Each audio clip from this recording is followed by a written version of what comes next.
A paz do Senhor Jesus Cristo, meus amados irmãos. Quero compartilhar com vocês a parte do sofrimento de Paulo, quando ele diz na carta de 2 aos Coríntios, no capítulo 11, a partir do versículo 24, nós sabemos que Paulo sofreu porque ele pregava o evangelho da verdade. Por isso ele sofreu, como ele diz aqui, no versículo 24 de 2 aos Coríntios 11. Recebi dos judeus 5 quarentenas de açoites menos 1. 3 vezes fui fustigado com vara. 1 vez fui apedrejado. E 3 vezes sofri naufrágio. 1 noite, 1 dia, passei no abismo. Em viagem muitas vezes.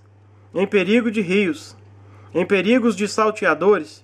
Em perigos dos da minha nação. Em perigos dos gentios. E em perigos na cidade. E em perigos no deserto. Em perigos no mar. Em perigos entre os falsos irmãos, e trabalhos e fadiga, em vigílias muitas vezes, e em fome e sede, em jejum muitas vezes, em frio e nudez. E além das coisas exteriores, me oprimem cada dia o cuidado de todas as igrejas. Nós vemos que o apóstolo Paulo sofreu muito por pregar o evangelho verdadeiro, não é? Eu imagino que se o apóstolo Paulo, nos dias de hoje, com o evangelho que está sendo pregado, se ele desse uma volta para fazer algumas pregações em algumas igrejas, ou até mesmo na rua, nas praças, eu acho que ia fazer umas 3 ou 4 vezes mais aquilo com Paulo do que fizeram. Tudo isso que ele sofreu aqui, registrou nessa carta, ele sofreu em dobro, ou até 3, 4 vezes mais. Eu acho que eles iam arrancar a cabeça de Paulo fora, e esquartejar ele todo. Porque se naquela época ele pregou a verdade, já aconteceu isso com ele, imagine nos dias de hoje. Mas infelizmente, nos dias de hoje, nós vemos esta maravilha que eu vou apresentar para os irmãos agora. Porque um líder de uma igreja, certamente, apareceu na televisão andando de iate, gozando do bom dinheiro dos fiéis.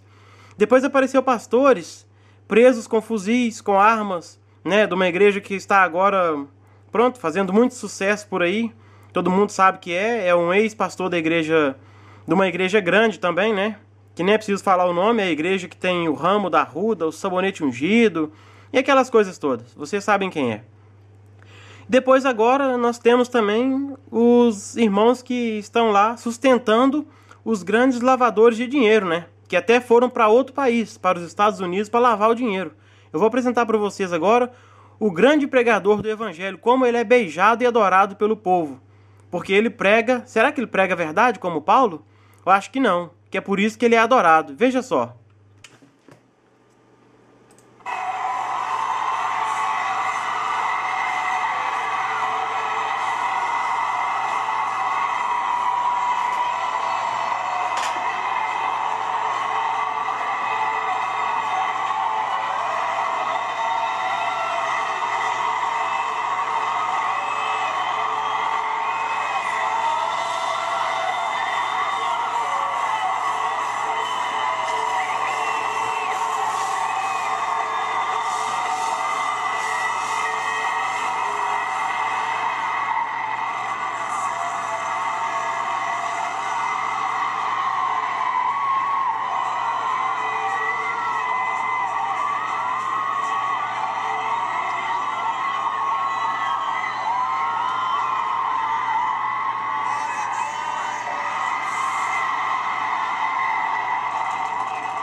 Estão vendo só a idolatria do povo de Deus com o homem? Se fosse com Paulo, caçavam logo a cabeça dele. Mas como não é Paulo, o pregador da verdade, é um pregador de um evangelho doce, Por isso que estão assim, se abraçando, beijando e defendendo uma pessoa que acabou de vir dos Estados Unidos, que estava na cadeia por lavagem de dinheiro. Lavando o dinheiro que é o dízimo dos crentes, vivendo em sua grande mansão nos Estados Unidos, andando de avião particular e por aí vai. Mas a crentaiada não quer saber se o dinheiro está sendo mal empregado ou não, se tem alguém morrendo de fome ou se não tem. Os crentes só querem saber de dizimar para prosperar e mais nada, e defender aqueles que pregam o evangelho água com açúcar. Se eles pregam a rosa, eu peço que pregam os espinhos também. Mas só que se perder o dizimista da igreja, acaba com um grande negócio, não é? Portanto, continuem a ver a idolatria. Só um minutinho, vocês aqui na frente, ó. Por favor. Tem que pedir por favor. Que a idolatria é demais. Cuidado com a mesa da ceia aqui, ó. Ó, tá vendo? Cuidado com a mesa da ceia. A idolatria é demais que até atropela a mesa da ceia. Onde está a referência do povo? 1 Coríntios 14, 40. Tudo tem que ser feito com ordem e decência. Sabe o que é isso? Mundanismo dentro da igreja. Idolatria. O povo evangélico está trilhando um caminho que se desviado da verdade. Estão desviados da verdade porque não têm líderes compromissados com a palavra da verdade. Olha aí a idolatria. Escutem.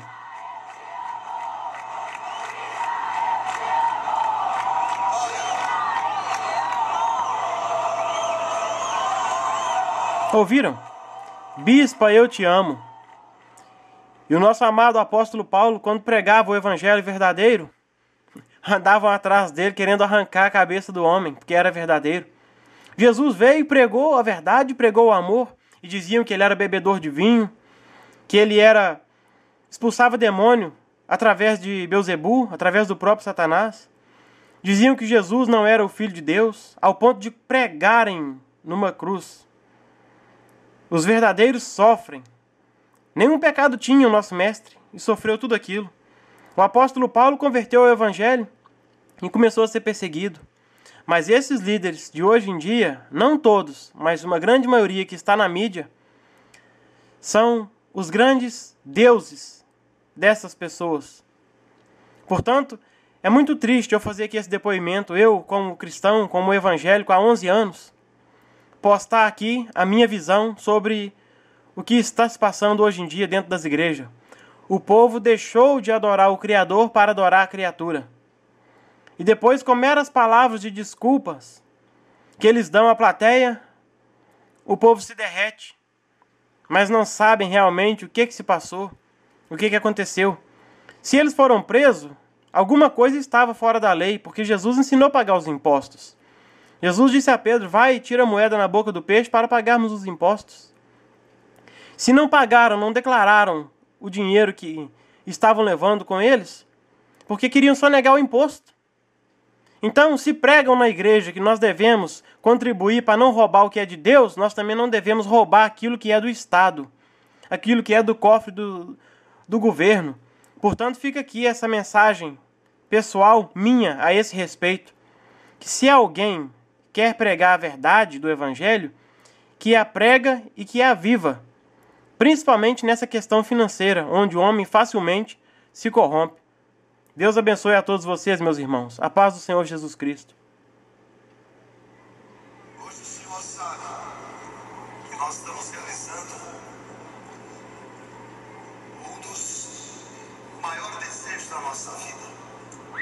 Quero estar aqui com vocês. É Deus. Chegou Deus pro povo. Deus chegou no lugar, gente. Adorem, adorem. Chegou Deus, adorem. O Deus e a deusa, é o casal de Deus. E hoje mais do que nunca,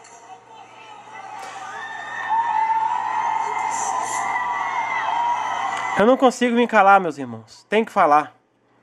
Lembra do teto da igreja que desabou? Desses dois pastores? Por que em vez deles levarem dinheiro para construir grande mansão nos Estados Unidos, por que eles não reconstruíram o teto da igreja e para evitar de desabar em cima das pessoas? Eu só deixo essa pergunta no ar para vocês. Os dizimistas, os membros dizimistas e ofertantes que contribuem para o crescimento da obra, eles contribuíram, fizeram a parte deles. Mas os seus líderes não fizeram, não cumpriram com a vossa parte. Não reestruturaram a estrutura da igreja. É por isso que o templo, eu vou ter que dizer o nome, o templo do Ministério Renascer, caiu o teto. E foi uma vergonha. E já foi avisado que ia cair, que aquilo estava em questão de risco, mas não deram crédito. Pensaram que não, se Deus está na direção, o teto não vai cair. Deus pôs a provisão, pôs o dinheiro na vossa mão, mas vocês não cumpriram com isso. E antes deixou desabar em cima da cabeça das pessoas. Eu deixo isso para a meditação das pessoas que não leem a Bíblia, não pesquisam mais sobre as verdades e simplesmente ficam defendendo os seus pastores achando que eles são Deus. Mas eu quero te dizer, meu amigo, minha amiga, irmã, nenhum pastor vai te defender no dia do juízo final. Nenhum. Ok? Portanto, pense nisso. Nessa mensagem que eu estou passando para você. Deus abençoe, em nome de Jesus.